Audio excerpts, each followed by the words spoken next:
I had to grab Mac Daddy here before I exit CBS Radio in Green Tree. Greg Dale is actually shooting this because we have to talk Pirate Baseball. They're getting ready to go, folks, on television, but always turn the sound down and turn up 93.7 The Fan. Him and Jack Zarinzik moments ago off of the pregame, and now the guys are getting ready to play ball. Chad Poole gets the start. But it was Ivan Nova yesterday. He, of course, a three-hit ball, gets the shutout.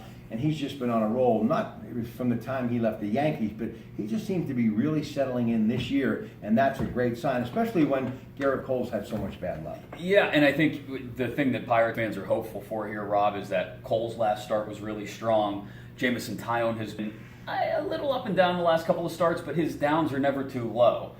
So if the three of them get rolling, your rotation's going to improve. They've had great starting pitching already early this season, great pitching in general. The nice thing about Nova is he gets through games quickly and efficiently. 95 pitches last night to get that complete game shutout. It's what they call a Maddox in Major League Baseball, named after Greg Maddox, the Braves and Cubs great. So that's the most pitches he's thrown this year in a ballgame, 95. So Ivan Nova really is the rock of this rotation right now, and as long as he's throwing every 5 days, you don't have to worry about getting into a funk.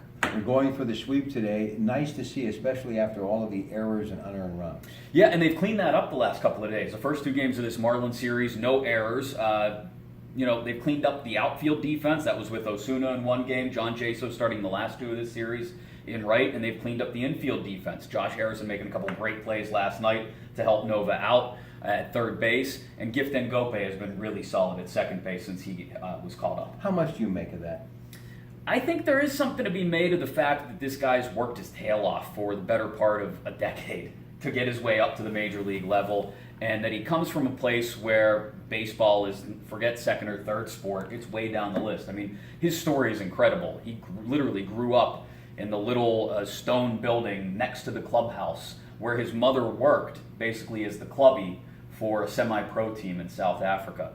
And that's why he grew to love baseball so much, because he grew up around the game. And that's why, I mean, that infectious happiness that he seems to have, it's legit. And he's legit a really fun guy to be around, and he loves the game of baseball. So if nothing else, even if he doesn't hit 300, which he's not going to do at the major league level, he's out there having fun, and I think that's a great thing for kids to see when they're watching baseball. What else do you see as a guy who's 24/7 on the Pirates that gives you hope that, you know what, folks, there's a lot of baseball left? Well, there are guys coming back. I think that's the thing to keep in mind. They're winning ball games, and granted, they're not going to average 7 runs a game without Freese and Frazier and Marte in the lineup and Gung still out of the country. They've been able to put offense together the last 3 days, once against John Lester at PNC Park and twice against the Marlins.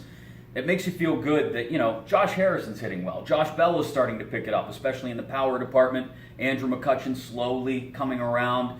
They're not going to score a ton of runs without those guys I mentioned, but if you look up in July and you're close, and all of a sudden you get Starling Marte back, and maybe Jung Ho Gung is back, David Freese and Adam Frazier are healthy. Well, now you've got a lineup to be messed with. Last thing, Chris Mack, 93.7 The Fan, part of the Pirate broadcast team, along with Jack Zarinzik. They work well together, do a lot of amazing stuff. Gung, how much better does he make this team? I mean, it lengthens the lineup is the key here. If you get a guy who can hit 25 home runs and drive in 90, 95, and you put him 4th or 5th in the order, it's somebody behind Gregory Polanco and Andrew McCutchen, and somebody in front of, just as important, in front of the guys hitting 6th and 7th. So your Francisco Cervellis, your Joe Mercers, and maybe even David Freese slides down in the lineup if he's ever in the lineup at the same time as Gung. It lengthens the lineup. Right now, you're looking at a top-heavy lineup. The first 4 or 5 spots in the order are going to carry the offense.